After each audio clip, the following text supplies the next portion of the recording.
Thomas a train, one railway, a suspicious diesel.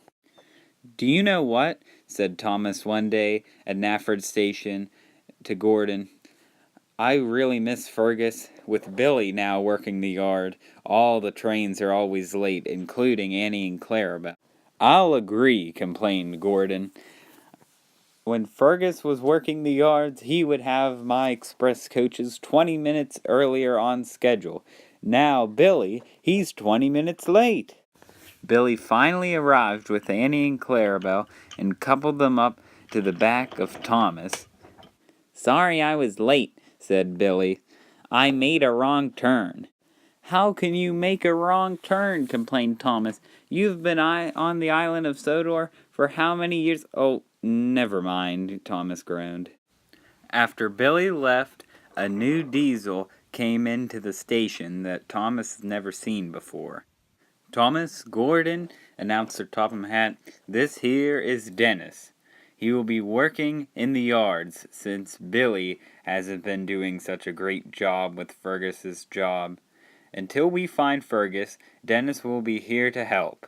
He is eager to help, and he's a really hard worker. After Sir Topham Hatt left, Dennis spoke up to Thomas and Gordon. So nice to meet you two engines, said Dennis. Sodor looks like a beautiful place. Whatever, said Thomas. Aren't you supposed to be doing your work? Thomas thought to himself that he remembered a few months ago when the diesels took over the island. D-199 was nice at first, but he turned out bad. Dennis felt bad of what Thomas said. He only tried to make friends. As Dennis worked in the yard, he would try to say hello to an engine, but they would just ignore him. Just then Boko puffed into the yard. He wanted to get a chance to meet Dennis. Hello, said Boko. You must be the new diesel on the railway, Dennis. My name's Boko.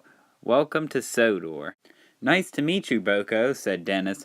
Finally, someone will talk to me on this railway. Everyone's been quite rude to me. I try to say hello, but they wouldn't listen. That's probably because our railway was just took over by some very nasty diesels. Here, I'll tell you what, Dennis. You look like you're ahead of schedule, and I'm done with my work for the day. I'll give you a little bit of a tour around Sodor, if that's all right with you.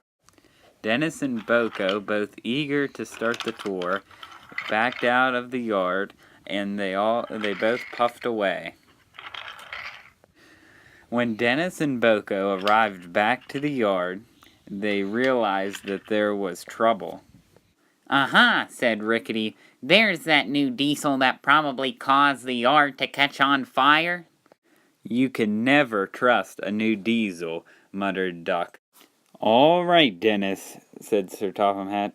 I wouldn't think you would do this, but did you see any way cause of this fire to happen at the yard? Thank goodness it was put out. Of course not, sir, said Dennis. I wasn't even in the yard for a half hour. Luckily, there was little damage and no one was hurt, but the mystery was still unsolved about what caused the fire at the yard.